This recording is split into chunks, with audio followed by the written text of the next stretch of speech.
Olá, nação cruzeirense! Aqui quem fala é Matheus. Estamos inaugurando um novo canal, Paixão Cruzeirense. Falaremos muito mais sobre o maior de Minas, suas contratações, partidas, tudo o que envolve o Cruzeiro em si. E hoje, para me ajudar, está ele, Fernando Carlos. E aí, Fernando? E aí, nação, estou aqui. Vamos então falar mais sobre o maior de Minas.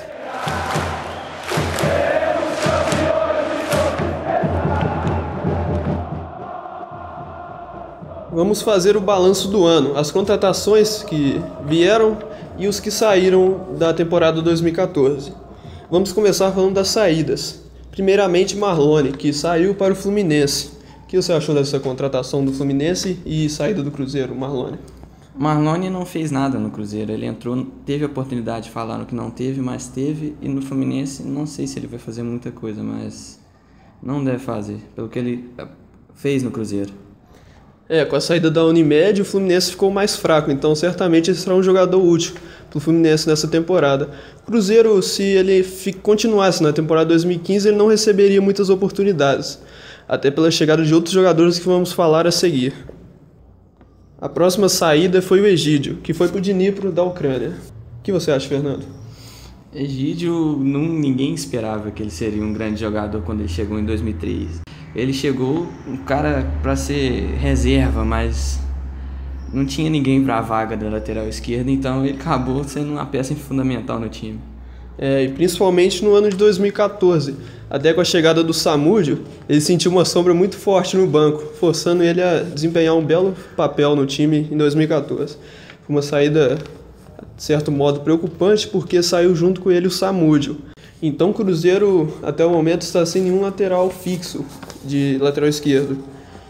E por enquanto a única aposta é Breno Lopes, que foi contratado no meio do ano passado, que era do Paraná Clube.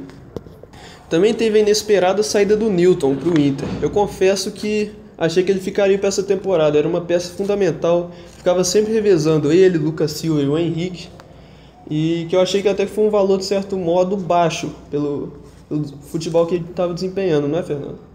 Claro, o Newton era uma peça fundamental no clube, como você falou. Ele precisava ficar, na minha opinião, porque o William Farias acho que não supre a vaga quando provavelmente alguém vai machucar, não supre a vaga do volante. E eu achei muito estranha a contratação pelo baixo valor, acho que foi cerca de 5 milhões de reais, certo? No meio de 2014, a Inter de Milão chegou forte, chegou até a ter um pré-contrato com ele, mas nos exames médicos eles acabaram não contratando. Igual o nosso querido Lélio Gustavo falou, talvez ele esteja bichado, com forte tendência a machucar, ter lesões. Aí o Cruzeiro vendeu por um preço mais baixo para o Inter. Acredito que seja isso, porque ele é um excelente jogador e saiu por um preço bem inferior ao valor dele. E os dois principais artilheiros do Cruzeiro em 2014, Marcelo Moreno e Goulart, também saíram.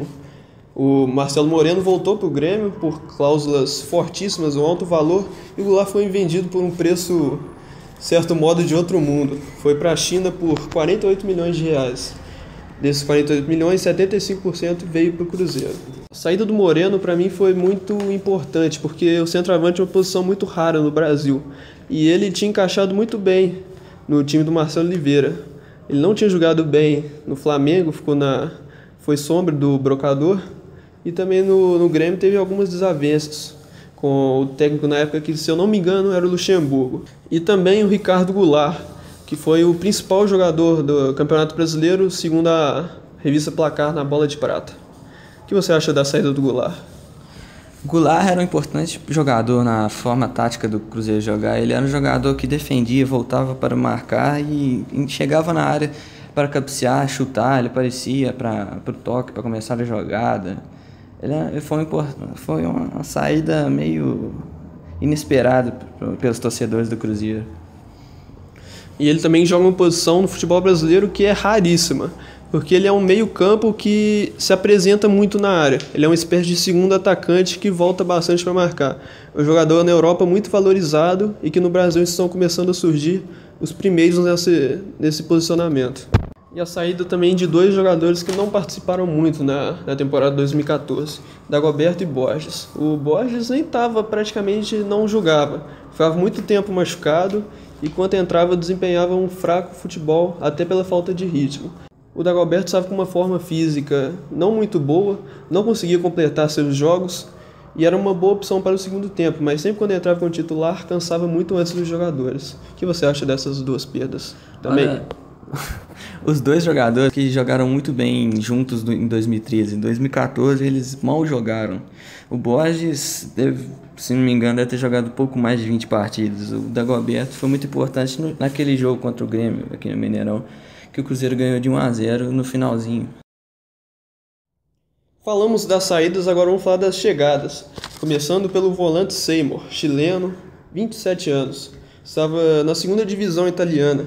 Estava sem jogar desde o meio de 2014. Pelo que o presidente falou, ele é um volante marcador que o Cruzeiro não tinha no elenco. O Cruzeiro estava precisando disso para a Libertadores, um cara raçudo, o que me pareceu quando ele entrou no amistoso contra o Londrina. Ele correu muito, mas muito sem objetivo. Correu, depois cansou. A próxima chegada foi do Joel, o camaronês Joel, que veio do Curitiba. Apelidado como Joel Cruel no Curitiba, ele aparenta ser um jogador bom, cara novo, que rápido, que sabe aproveitar as chances que tem na hora de fazer o gol. Achei uma excelente aposta do Gilvan.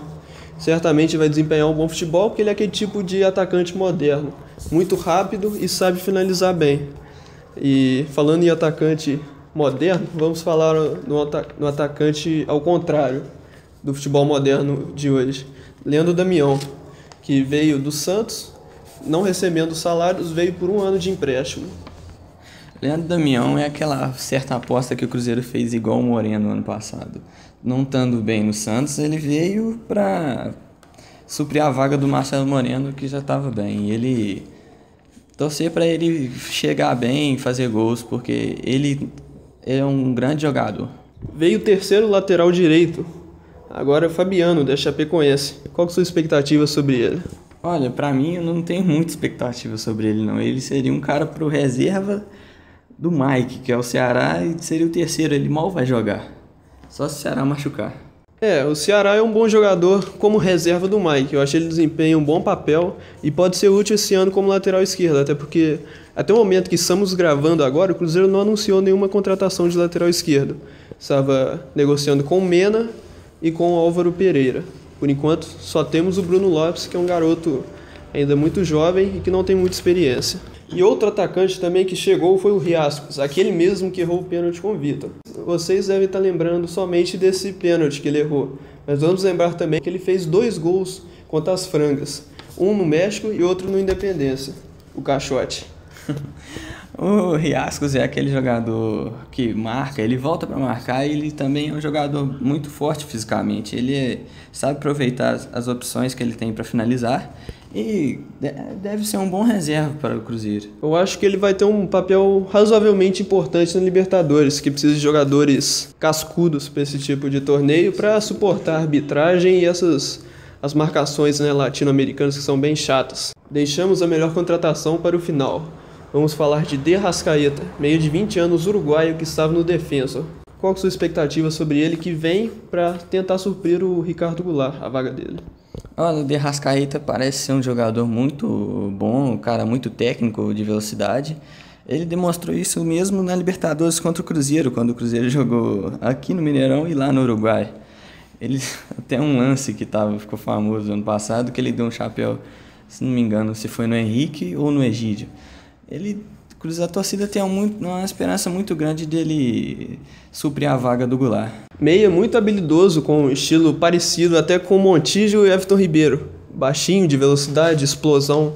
Não é um jogador muito parecido com o Goulart, mas deve fazer um belo entrosamento com o Everton Ribeiro. Certamente será um jogador muito importante para essa temporada 2015.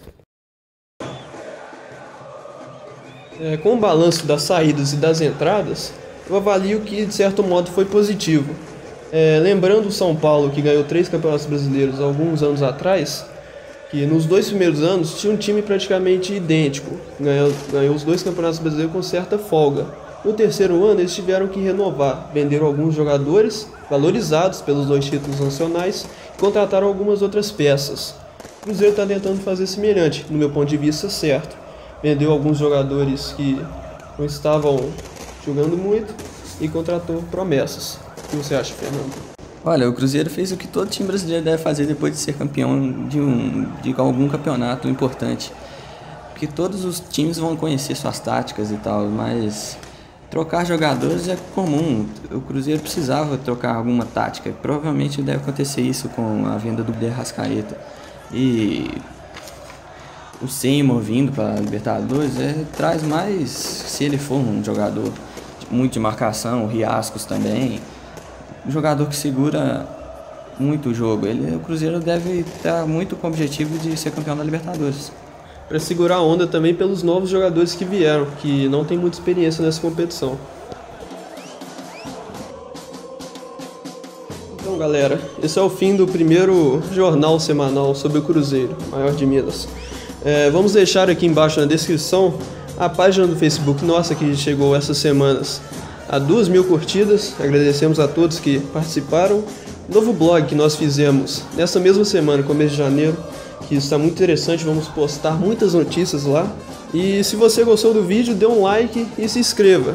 Vamos fazer vídeo todas as semanas sobre o maior de Minas, e com a sua ajuda iremos crescer muito mais. Obrigado a todos que assistiram e não se esqueçam de dar um like, Nação Azul. Isso aí, galera. Vamos despedir. Semana que vem deve ter mais. Obrigado a todos.